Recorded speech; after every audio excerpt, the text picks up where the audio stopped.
some reading habits that I adore. The first one is slow reading. The only reason I adore this habit is because I'm a slow reader myself. I take a really long amount of time to read one book. I probably read like only 1 or 2 books per month, and I get so envious when I see other people reading 5-6 books a month, and I'm like, how are you doing it? How are you reading so many books? Because I just cannot find the energy to sit down with a book, no matter how unputdownable it is. I just cannot sit down and read a book constantly for like even half an hour. I just cannot do that. I read a chapter or two, then I sit down, then after sometimes again pick up the book. Like, this is something that I do, and it just makes me feel kind of sad, but at the same time I am able to absorb the book more. Like, I'm able to immerse myself in the book more, and this is also a habit that a lot of people are trying to adopt, and I already have this habit, so a win is a win. Right? Second is not setting a reading goal. This is a habit I follow religiously. Like, no matter what I do, I will never ever set a reading goal. I just hate putting a quantity to the number of books I read in a year. If it helps you, if it encourages you to pick up more books, that is amazing. But because I saw a lot of people like setting their reading goals like 50 books a year or 100 books a year, I thought maybe I will be able to achieve that reading goal as well. And so one year I set my reading goal to 50 books. I couldn't even reach 30. The next year I set the reading goal to 30 books, and suddenly I'm like reading only 25 books. So 5 books I couldn't read, and I couldn't finish my reading goal. So that is why I don't set a reading goal at all. I don't want to put a quantity to the number of books I read. I just want to read whatever I want, whenever I want. It does not matter if I'm reading 10 books a year or 50 books a year or 100 books a year. I just want to read as many books as I can in a year. Third is buying used books. I adore used books. There is something very soulful about used books, you know, just to pick up a book that has been read and loved by another person, and also they're really cheap. Like, you can acquire such amazing books at such a low price. Like, this, you see this is my Harry Potter collection. I bought the whole collection used and at a great price. Like, if I bought those books new from Amazon or from bookstores, I would have spent like the double the amount I actually spent on the used books, which is why I love used books so much. They are just really soulful, and I love the look of them as well. I like that they look old, they look used. Aesthetic wise also, they are really pretty. New books are obviously great, but there is something really aesthetic about buying used books. Next is long form content over short form content. Not just watching long form content, but also making long form content myself. I like sitting down with a bunch of books to talk about, and just, you know, not setting a time limit for each book that I speak about. Like with reels, with short form content, you have a limit of 3 minutes.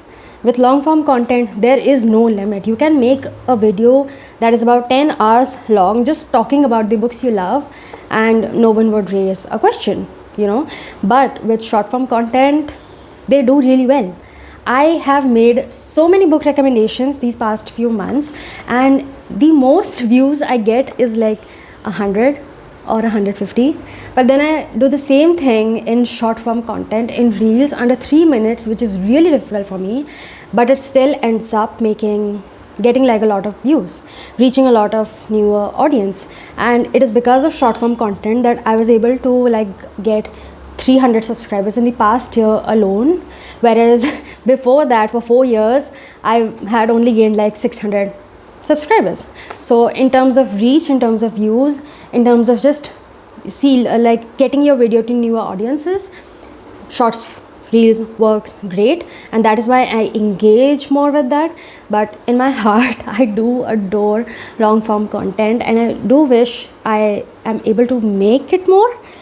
It just doesn't reach a lot of people, so it feels like a waste of time. Like, imagine sitting down, pouring your thoughts out in a video, and then it just doesn't do well, you know. And for 5 years I have been on YouTube. Even if I say repeatedly that, you know, views don't matter, subscribers don't matter, quantity doesn't matter, after a point it starts mattering a lot. You know, it just does.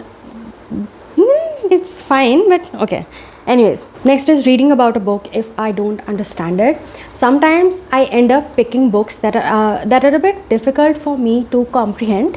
For example, the Yellow Wallpaper by Charlotte Perkins Gilman was short, only 30 pages, but it was really difficult for me to understand. Like, I did not understand anything about that book at all. But then I went on the internet, I read other people's reviews, articles about what the book was trying to signify, and then when I went back to that book, I suddenly understood it. I was able to form my own opinions about that book. I was able to understand what people were talking about. And this is something I try to preach to people, at least I try to, that if you don't understand a book, still try to give it another chance by reading about the book on the internet, reading about other people's opinions, what they thought of the book. If after doing all that you still pick up the book for the second time and you still don't like it, after forming concrete opinions of yourself, then say that you did not like the book. But don't dislike a book just because you did not understand it 100%. Keep it aside for a few moments, then pick it up later again after researching a little bit background about that book. That is something that has helped me appreciate a lot of other books that I disliked when I first read them. Next is DNFing a book. If you don't like a book, whether you have read it 10%, 20%, 50%, 90%, or 99%, if there is only 1% of the book remaining and you still feel like you are going to hate it, DNF it. It is not worth your time. Last year, I read around 30 books and I DNF'd around 30 books, which is why I ended up reading a lot of books that I actually really enjoyed. Most of my books were like 4 or 5 stars. I don't rate books, but yeah, that is what the situation was. If I had to rate books, I just ended up reading a lot of books that I just really liked and enjoyed reading, which is why I have adopted this habit religiously to just DNF a book if I don't like it. If I get a vibe that even if I finish this book, I'm still going to end up hating it, I DNF it. In that instant, I DNF books left, right and center. I do not care if I paid money for it or whatever. I just cannot spend my time on a really bad book that is going to annoy me a lot in the future. Next is returning to the books you DNF'd. Sometimes you end up picking a book at the wrong time. You are either not in the right environment or the right mood, or just you don't want to feel like reading that certain book, and which is why even if you force yourself to read that, you end up disliking it, and that is completely fine. DNF it at that moment, but do not push it to a corner of books that you hate, that you wouldn't pick up again, because you might not be mature enough or you might not be in the right space to appreciate that book today, but maybe after a few moments have passed, like maybe a year or two or a few months or a few years, you might want to pick that book up again, and that would be the right moment for you, and you would end up really liking that book, which would make you question yourself, like, why did I DNF this book in the first place? So do not put your DNFs into a corner of disliked or hated books of your list. Next is rereading.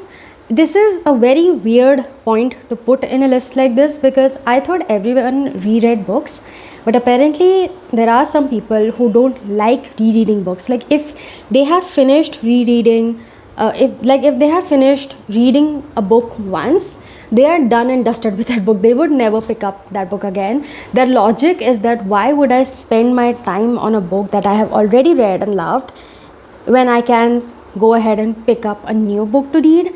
And while that makes sense, sometimes it is amazing to reread books. Like, one of my favorite books is The Starless Sea, and I ensure that I reread that book every single year at least once, because I just love that book a lot. I'm currently rereading Harry Potter, and there are so many details that I feel like I just don't remember when I first read that book, and suddenly I feel like I'm exploring these new details, and it's just amazing what rereading can do to you, because you feel like you have understood a book, comprehended a book 100% when you first read it, but then suddenly you are picking up these new details, these new scenarios which did not exist when you first read that book. And that is the beauty of rereading books, and people don't do that. It's really weird for me, but whatever works for you, I guess. So yeah. Next is reading every single genre. I have made it a point to not restrict myself to a particular genre. I try to read every single thing, like whatever piques my interest. I don't care if it is a thriller book, it is a romance book, it is a classic book, or whatever genre you can think of. I don't care what genre it is. I try to avoid genres. I only read the blurb, I read the title of the book, I see what the book is about, and then I start reading it. I don't care how many stars it is rated, I don't care what genre it is, it just doesn't matter. If a book piques my interest, I pick it up and I read it. That's it. Next is reading multiple books simultaneously. I know a lot of people like to read only one book at a time. I cannot do that, because doing that is what makes me read only 1 or 2 books a month. But if I have like 2 to 3 books at the same time, like I read 2 to 3 books at the same time, I end up reading a lot more books. Like currently I'm reading Jonathan Strange and Mr. Norrell and Kafka on the Shore. So what I do is I read one chapter of Jonathan Strange and Mr. Norrell.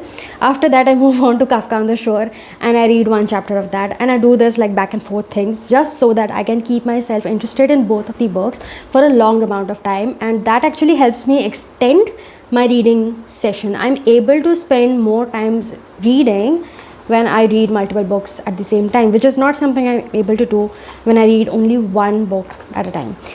Again, if it works for you, works for you. It does not work for me at all. I need to be chaotic with my reading. The last one is not rating books. I do not rate my books at all, because I have realized that even my absolutely favorite books have flaws in them, and if I start counting those flaws, it wouldn't be a true 5-star. No matter what book you talk about, it has its own flaws. It is not universally loved. Okay, some people out there are going to hate your favorite book, and whenever I read about their criticisms, I feel like some of these criticisms are valid, but just because I enjoyed a book 100% completely does not mean that those flaws don't exist. It's not flawless. It has its flaws, but that is what makes the book so beautiful, because I like the book with its flaws. I like reading those flaws, which is why I don't rate books, because no book is a proper 5-star or a 4-star or a 3-star or anything really. So yeah, these were all the reading habits I adore. I hope you liked me yapping about my reading habits, and I hope some of these reading habits are some that we share together. So thank you so much for watching, and bye.